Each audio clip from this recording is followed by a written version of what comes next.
When Napoleon Bonaparte fell, Europe celebrated. Church bells rang across ancient capitals. From Rome to London, from Vienna to Berlin, the sound was the same: relief. Kings reclaimed their crowns. Old dynasties returned to palaces they believed were theirs by divine right, sweeping away tricolor banners and imperial eagles. In gilded halls and candlelit courts, monarchs spoke of restoration, of legitimacy reborn, of a world returned to its proper order. In Vienna, London, Berlin, and St. Petersburg, diplomats spoke softly but insistently of peace, of balance, of stability restored after 20 years of revolutionary fire and almost constant war. But peace was never the true objective. Victory on the battlefield solved only one problem. Behind palace doors, away from public celebrations and cathedral bells, Europe's rulers confronted a far more dangerous question. How do you make sure Napoleon never returns? Not Napoleon the man, Napoleon the idea. Because history had taught them something uncomfortable. Armies could be defeated, territories reclaimed, treaties rewritten, borders redrawn with the stroke of a pen. But dynasties? Dynasties survived defeat. They disappeared for decades before returning stronger than anyone expected. They lived through blood, marriage, memory, and heirs waiting patiently for history to change. And Napoleon Bonaparte had not ruled Europe alone. He had ruled through family. This is not the story of Waterloo. This is the story of what happened after the cannons fell silent. To Napoleon's wife, his son, his brothers, his sisters, and to a dynasty Europe decided could never be allowed to rise again.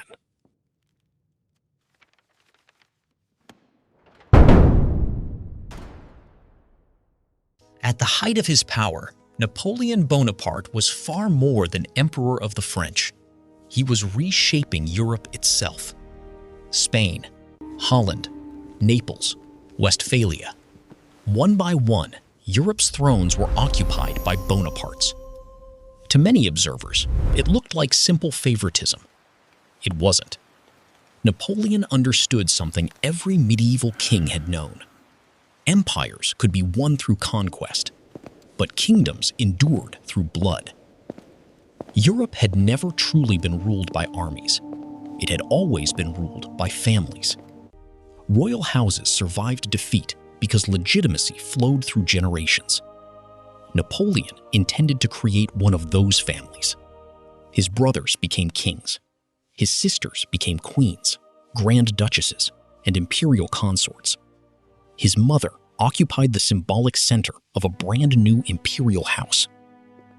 What had begun with a Corsican artillery officer was becoming a dynasty capable of rivaling the Habsburgs, Bourbons, Romanovs, and Hohenzollerns. Then, in 1811, Napoleon secured what he considered the final piece. Marie-Louise of Austria gave birth to a son. Paris erupted. Cannons thundered across the city. Church bells rang once again, not to celebrate victory in war, but to announce the birth of succession. The child received an extraordinary title, King of Rome. The message echoed far beyond France. The empire would not end with Napoleon. It would outlive him. To Europe's monarchs, that single birth was more dangerous than any battlefield victory. Removing Napoleon would no longer be enough. They would have to destroy the dynasty itself.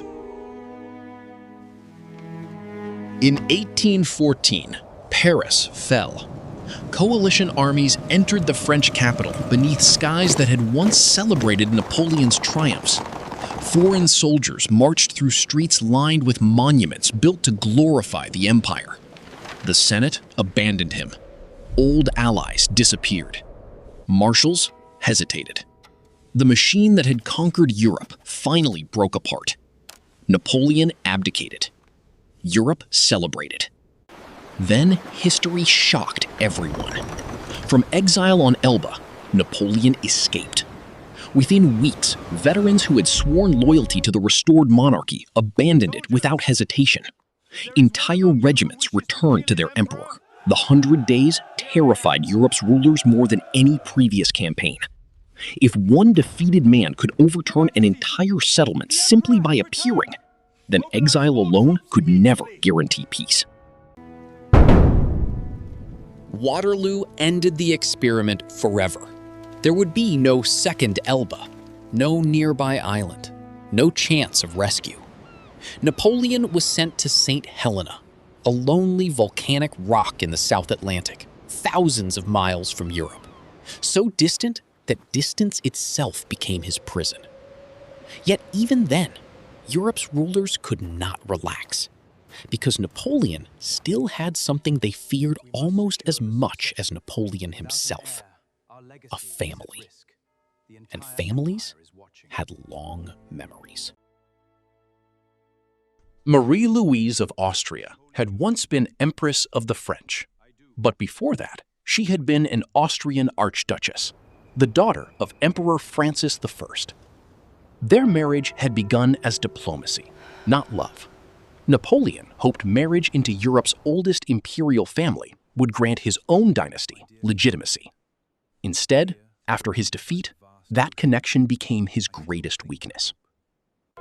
As Allied armies advanced toward Paris, Marie-Louise returned to Vienna with her young son. Napoleon expected they would one day reunite. Instead, Austria made certain they never would. His letters disappeared. His messages were intercepted. Marie-Louise heard carefully crafted stories portraying Napoleon as unstable, reckless, and incapable of providing security. Meanwhile, Count Adam von Neipperg entered her life. Officially, he served as her escort. Unofficially, he served Austria. Slowly, Napoleon vanished from her future. Neipperg became her companion. Later, her husband. Napoleon died believing reunion remained possible. It never was. Europe had quietly severed the first branch of the Bonaparte dynasty. Their son presented an even greater danger. For a few remarkable days after Napoleon's abdication, the child legally became Napoleon II, an emperor without an empire. Austria wasted no time. They removed him from France, changed his title, changed his surroundings, changed his future. The King of Rome became the Duke of Reichstadt. He lived in magnificent palaces, yet every privilege concealed another prison. He trained as a soldier, but never commanded soldiers.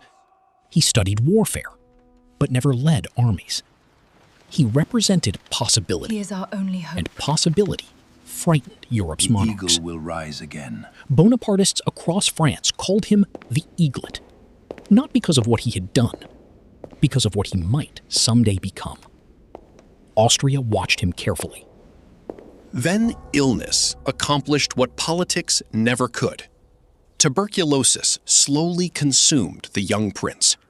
At 21 years old, Napoleon's only legitimate son died in Vienna. The dynasty lost its heir without a single battle being fought. Napoleon's brothers scattered across the world. Joseph crossed the Atlantic and lived quietly in New Jersey, a former king hosting dinner parties far from the throne he once occupied. Louis wandered through exile. Yet history refused to let the Bonapartes disappear entirely. His son would later become Napoleon III, restoring the family name to the French throne decades later. Jerome lost nearly everything before slowly rebuilding his place in European society. Lucien rejected Napoleon's authority long before the empire collapsed, choosing voluntary exile instead of obedience. The Bonaparte brothers no longer ruled kingdoms, but none could escape the shadow of their family name. Napoleon's sisters paid their own price. Elisa died isolated from the power she once possessed, Caroline gained a throne by abandoning her brother and lost both.